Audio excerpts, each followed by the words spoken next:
অধিকাংশ মানুষের পছন্দের একটা খাবার বানাতে আমি চলে আসলাম রান্নাঘরে। এখানে দেখেন ডাবলি ভিজাই রাখছি আমি। আর এখন আমি আরেকটা পাত্রে কিছুটা তেঁতুল ভিজাই দেব। এটা কিছুক্ষণের জন্য আমি ভিজাই রাখবো। এখন চলে আসলাম হচ্ছে চুলাতে। একটা প্রেসার কুকার নিয়েছি, নিয়ে একটা আলু ছিলে দিয়েছি, আর সাথে সেই ডাবলিগুলো দিয়ে কিছুটা পানি দিয়ে আর দেব সামান্য নুন দিয়ে আমি এটা সেদ্ধ বসিয়ে দেব। তো এখন ঢাকনা লাগিয়ে আমি সেদ্ধ করার জন্য বসিয়ে দিলাম। এদিকে আমি অন্য একটা পাত্রে আমি শুকনা মরিচ টেলে নিচ্ছি।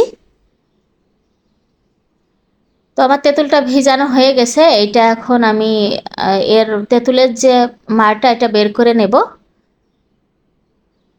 তো আসলে আসলাম আর একটা হচ্ছে চুলাতে পাতিল বসিয়ে দিয়ে পরিমাণ মতো তেল দিয়ে দিলাম, দিয়ে আমি ফুচকা ভেজে নেব। এখন বুঝতে পারছেন আমি কি রান্না করব, কি পছন্দের খাবার, সেটা হচ্ছে ফুচকা। আজকে খুব ফুচকা খেতে মন চাচ্ছে, তাই ঝটপট আমি যেভাবে ফুচকা বানাই যা বাসায় আছে তাই দিয়েই। তো এখন এক এক করে ফুচকাগুলো ভেজে নিই। দেখেন কি সুন্দর ফুলতেছে ফুচকাগুলো। এরকম ফুললে কিন্তু যে কোনো জিনিস ভাজতে, যে কোনো কাজ করতে খুবই ভালো লাগে। যাই হোক, এক এক করে ফুচকাগুলো আমার অলরেডি ভাজা হয়ে গেছে। এই যে দেখেন কি সুন্দর ফুলেছে। তো ফুচকা ভাজা যেহেতু হয়ে গেছে, আমার অন্যান্য আরও কাজ বাকি আছে। তো এখন চলে আসলাম সব কিছু রেডি করে। এখন এটা একটা করে রেডি করতে হবে। প্রথমে আলুটা ভেঙে নিলাম, এর মধ্যে সেই ডাবলিগুলো দিয়ে দিলাম। তো আমার ডাবলিগুলো একটু বেশিই সেদ্ধ হয়েছে, তো ভালোই হয়েছে। একটু মিহি হলে আরও বেশি মজা হবে। এখন সামান্য নুন দিয়ে আমি 2টা মরিচ দিয়ে এটা একটু মেখে নেব। আর দেব হচ্ছে পেঁয়াজ কুচি।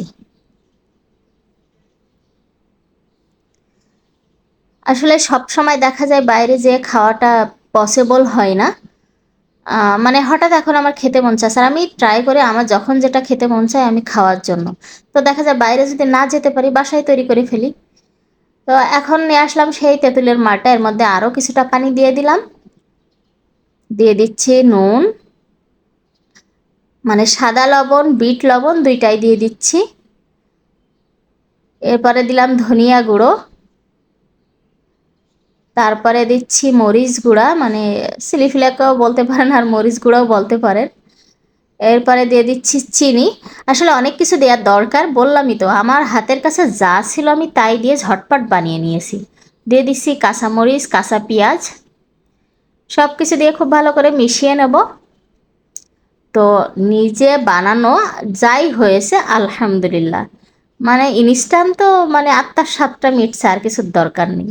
তো সব কিছু রেডি করে নিয়ে চলে এসেছি, এখন আর দেরি করা যাবে না। মা মেয়ে বসে গেছি খেতে।